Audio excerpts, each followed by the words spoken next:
Hello everyone, my name is Daniel Backer and welcome to Write Better Stories. Today as my co-host joining me is one Pringle Backer. Say hello, Pringle. Anyway, we're going to talk about the first story in Borges's collection called Labyrinths, and that first story is called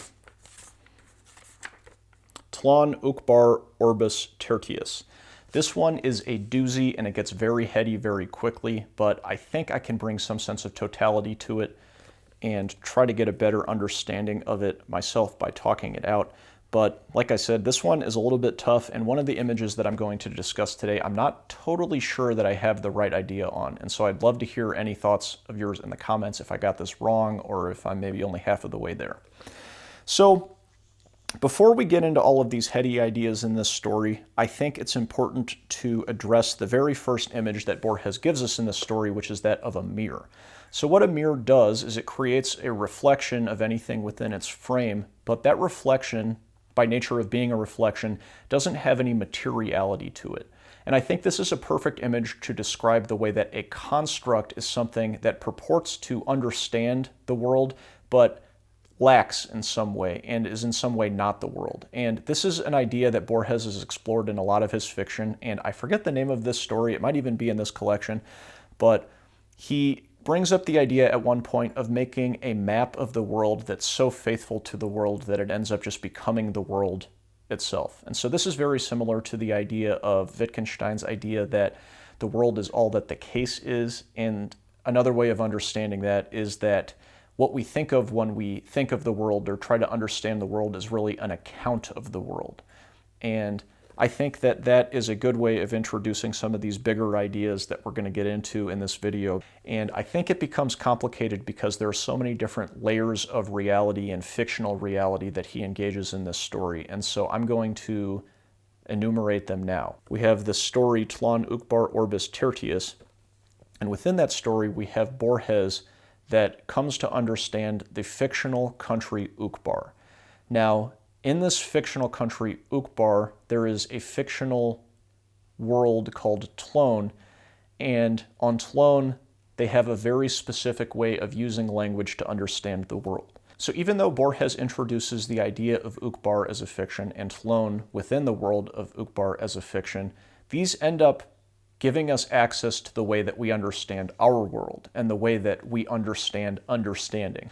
Now, I don't think we need to perfectly navigate all of those different layers of reality within the story because thankfully, Borges, by the end of this story, ends up blurring all of these together and we get a cool statement about the way that our knowledge of the world is a bit of a construct, even though that's kind of all that we have to understand the world with. Got it? Okay. So, within the story, within the fictional world of Uqbar, we have this fictional world of Tlön, and this is introduced with this idea on page 5. The section on language and literature was brief. Only one trait is worthy of recollection. It noted that the literature of Uqbar was one of fantasy and that its epics and legends never referred to reality, but to the two imaginary regions of Melenas and Tlön. Okay, so Borges in this story questions, how did Tlön get invented? If it is this fictional world, who was it in this fictional world of Uqbar that invented it? On page 7, he writes, "Who are the inventors of Tlön? The plural is inevitable because the hypothesis of a lone inventor, an infinite Leibniz laboring away darkly and modestly, has been unanimously discounted. It is conjectured that this brave new world is the work of a secret society of astronomers, biologists, engineers, metaphysicians, poets, chemists, algebraists, moralists, painters, geometers, directed by an obscure man of genius. Individuals mastering these diverse disciplines are abundant, but not so those capable of inventiveness, and less so those capable of subordinating that inventiveness to a rigorous and systematic plan. This plan is so vast that each writer's contribution is infinitesimal. At first, it is believed that Tlön was a mere chaos, an irresponsible license of the imagination. Now it is known that it is a cosmos, and that the intimate laws which govern it have been formulated, at least provisionally."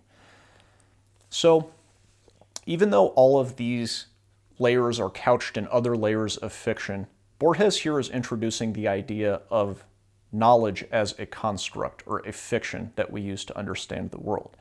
And I think the way that he does this is within this fictional world of Tlön, in the fictional world of Uqbar, in the fiction that you're holding in your hands, he describes how Tlön was invented. How was it conjured into being? It was conjured into being by the totality of these different academics and thought leaders in different fields within the fictional world of Uqbar. And so, even though it's a fiction, all of these fictions were created by astronomers, biologists, engineers, metaphysicians, poets, chemists, algebraists, moralists, painters, and geometers. I think by having the contributions of all of these academics as being the apparent authors or inventors of the fictional world of Tlön makes us draw our attention to the other layers of reality that are being addressed within this story. The fictional world of Tlön was created in the fictional world of Uqbar by all of these fictional academics, but we can extrapolate outside of that fictional world. That within the fictional world just of the story, we are being confronted with a writer that is creating the rules and the metaphysics of the reality of his story, and we can extrapolate out into the world of the reader that's reading this. Our understanding of the world is based on the ideas of different thought leaders or even artists and poets and basically anyone that's going to try to construct an understanding of the world.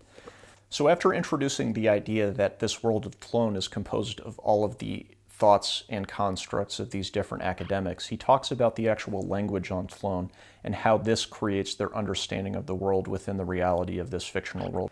Their language and the derivations of their language, religion, letters, metaphysics, all presuppose idealism. The world for them is not a concourse of objects in space. It is a heterogeneous series of independent acts. It is successive and temporal, not spatial. There are no nouns. They are impersonal verbs modified by monosyllabic suffixes with an adverbial value. For example, there is no word corresponding to the word moon, but there is a verb which in English would be to moon or to moonate. I've talked on this channel many different times before about dismantling objects and how sometimes the idea of a unified object can actually be revealed to be a process, and to understand it, we zoom in on one frame of that process and say that that's the object. I think the example that I used in my David Foster Wallace video was that when we look at an apple, we see it as an object, but in the grander scheme of space-time, an apple is just a moment in a process of a seed turning into a tree and fruiting and then falling off and then presumably being eaten and then digested and then pooped out and then absorbed into whatever dirt after that. Now, I don't think the point of this story is necessarily to totally give ourselves to the understanding of language on the word Tlön, but to actually just look at the way that language shapes the world. This is a very familiar concept in postmodern language philosophy, that essentially this operates a lot like our mirror that was introduced here at the beginning. A word is not the actual thing that it describes, so it is a reflection of the thing it's trying to describe, but it doesn't have any of that material weight associated with it. I think Borges says as much in this line on page 9. It is no exaggeration to state that the classic culture of Tlön comprises only one discipline, psychology. And so this is to say that their understanding of the world can't really be divorced from some sort of subject perceiving it.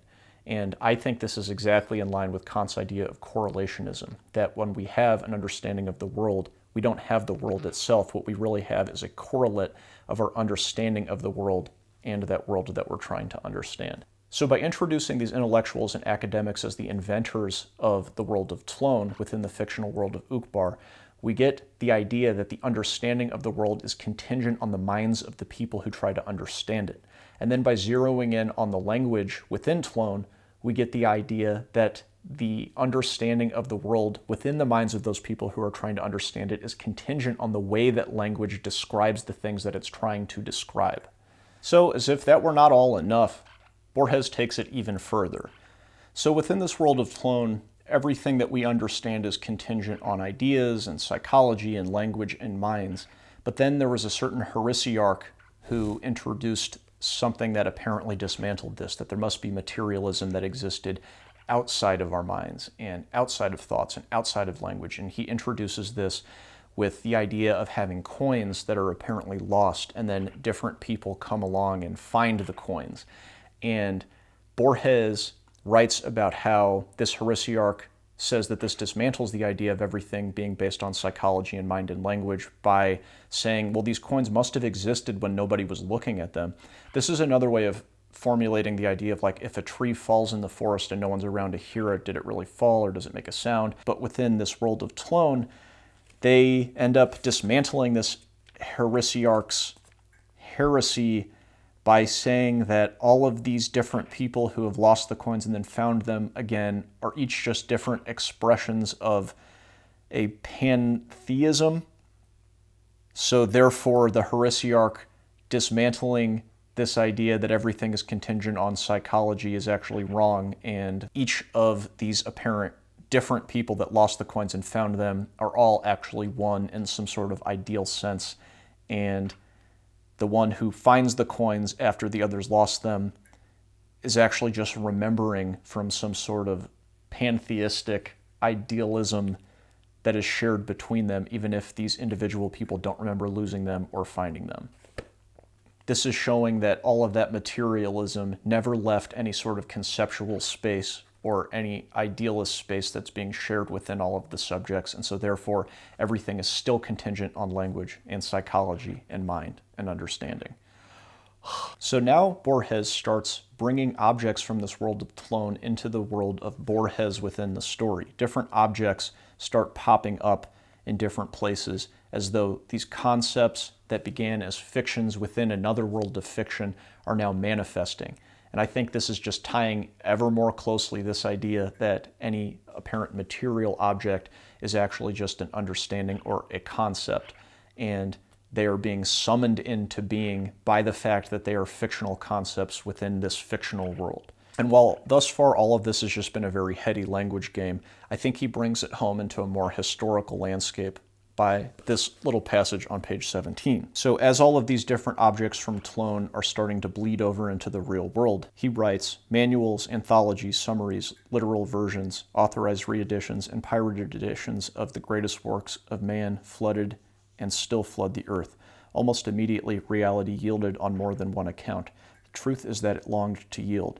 10 years ago, any symmetry with a semblance of order, dialectical materialism, anti-Semitism, Nazism, was sufficient to entrance the minds of men. How could one do other than to submit to Tlön, the minute and vast evidence of an orderly planet? It is useless to answer that reality is also orderly. Perhaps it is, but in accordance with divine laws, I translate in human laws which we never quite grasp.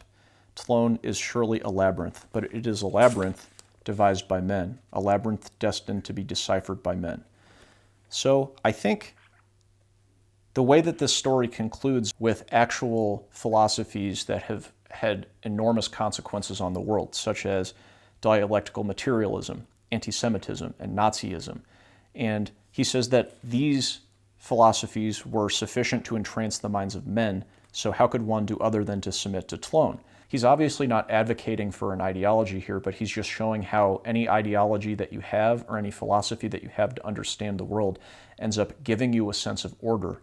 Now, coming back to this image of a mirror, this order that these ideologies or philosophies give us isn't necessarily a true reflection of reality. It lacks the actual material weight of reality. And so this fictional philosophy of Tlön is obviously a construct because it is a made-up fictional world within a fictional country, within a piece of fiction, but it's really not any different than these actual philosophies that we find in our world, such as dialectical materialism, anti-Semitism, and Nazism.